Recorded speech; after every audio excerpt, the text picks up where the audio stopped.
제가 몸무게를 지금 빼고 있거든요. 의사라고 달라는 거 없죠. 이제 당뇨병을 예측할 수 있는 지수 중에 하나가 당화혈색소라는 지수가 있어요. 최근 3개월 동안 당 조절 수치가 어떤가를 보는 거죠. 근데 되게 6%까지가 정상이고 6.5% 이상이면 당뇨병이에요. 그런데 5.8% 이상으로 되면 정상 범위 있다고는 하지만 그때부터는 돌이키기 힘든 걸로 돼 있어요. 그냥 1, 2년 지나면 6.1, 6.2로 되는 거죠. 제가 체중이 과체중이란 말이에요. 84kg 정도까지 나갔어요. 그래서 1년 전쯤에 5.7%, 8%에 들어갔어요. 뭔가를 해야 되겠다고 생각을 했죠. 그전에는 항상 저는 그냥 이렇게 얘기했거든요. 나는 건대다. 건강한 돼지다. 이렇게 생각을 했는데 세상에 건대는 없죠. 근육이 완전히 뭐 엄청 많으신 분 아니면 보통 일상생활에 배 나왔다 그러면 당뇨병 될 가능성 높아지고 당뇨병 되면 결국엔 이런저런 병이 생기니까 그때부터 체중을 빼려고 노력을 했어요. 그래서 요즘에도 한 밤 11시쯤 퇴근을 하더라도 달리기를 하는 거죠. 지금은 체중을 한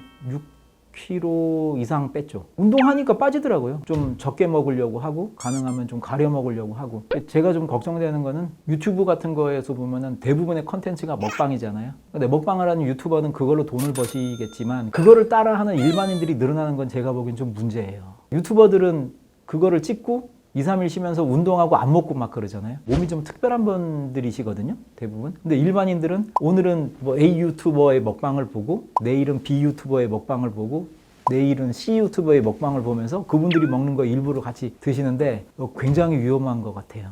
좀 조심해야 될 것 같습니다, 사회적으로. 식이 습관은 더 주의의 대상이 있는 건가요? 그렇죠. 만약에 심장이 이미 손상을 당했다든가 아니면 고혈압 같은 게 있으면은 짠 음식을 먹는 것 자체가 혈압을 올리게 되거든요. 그런데 이제 우리가 생각을 할 때 수축기혈압 5mm 머큐리 차이 나는 게 뭐 이렇게 대수겠어. 뭐 130하고 135가 무슨 차이가 나겠어. 이렇게 얘기를 하는데 저희가 지금까지 3, 40년 이상 뭐 미국이나 유럽이든지 한국이든지 고혈압 연구를 하게 되면은 수축기 혈압이 3에서 5mm 머큐리를 내려서 3, 4년을 가잖아요. 그러면 50세 이상 되시는 분들 같은 경우는 뇌졸중이 15% 이상 줄어듭니다. 그러니까 그게 쉽게 말하면은 장난이 아닌 거예요. 왜냐하면은 하루에 심장이 10만 번 정도 뛰거든요. 그런데 만약에 혈압이 150mm 머큐리라면 150mm 머큐리로 온몸의 혈관을 피를 보내고 있는 거죠. 10만 번을. 근데 그거를 170으로 만들어 봐요. 그러니까 반복된 데미지잖아요. 예를 들어서 니퍼가 없으면 철사줄 끊는 방법은 계속 구부려 주는 거잖아요. 혈관도 그렇게 하면 망가지는 거죠. 그러니까 이제 첫 번째는 담백하게 드시는 게 좋고 기름기가 너무 많은 식사 별로 좋지 않죠. 그런데 기름기가 많아야 맛있잖아요. 삼겹살보다 목살이 더 맛이 없잖아요. 그런데 삼겹살에는 지방이 굉장히 많잖아요. 지방을 구우면은 막 엄청 맛있잖아요. 콜레스테롤 없으면 힘들잖아요. 그런데 그게 몸에는 안 좋은 거죠. 그러니까 그런 거 조심하셔라. 그러니까 짜게 드시지 마라. 기름기 너무 있는 식사 하지 마시라. 그러면 이제 환자분들이 얼굴이 되게 안 좋아지세요.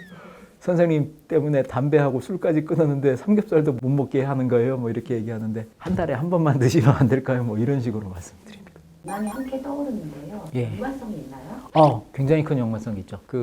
비만하다 그러면은 결국에는 우리 몸에 지방이 많이 생긴 거잖아요. 근데 그 지방 조직도 영양소가 필요하거든요. 그러니까 그 지방 세포 사이사이로 작은 혈관들이 계속 생기게 돼 있어요. 그래서 쉽게 말하면 이제 비만하게 되면은 잉여의 조직을 먹여 살리기 위해서 굉장히 많은 혈관이 나가야 된다는 거죠. 그러면은 그 많은 혈관이 이제 예를 들어서 굵은 혈관이 쫙 두 개 있는 거하고 가지 혈관으로 쫙 돼 있는 거하고 어떤 게 더 압력을 더 많이 줘야지 끝까지 혈액이 가겠어요. 당연히 비만인 거죠. 그러면은 비만으로 촘촘해진 혈관을 끝에까지 혈액을 보내려면 심장은 더 세게 쏴야 되는 거고 그렇게 되면 혈압은 높아지게 되는 거고 고혈압이 생길 가능성이 높아지죠. 그리고 비만 자체가 대부분 잉여의 칼로리가 들어간 거기 때문에 당뇨병이나 고지혈증이 생길 위험성이 훨씬 높아져요. 그리고 비만하게 되면 비만세포, 기름기를 갖고 있는 지방세포가 커진 거거든요. 굉장히 커진 거고 이 안쪽에서 우리 몸의 대사를 굉장히 나쁘게 하는 물질들이 많이 나와요. 그 물질들이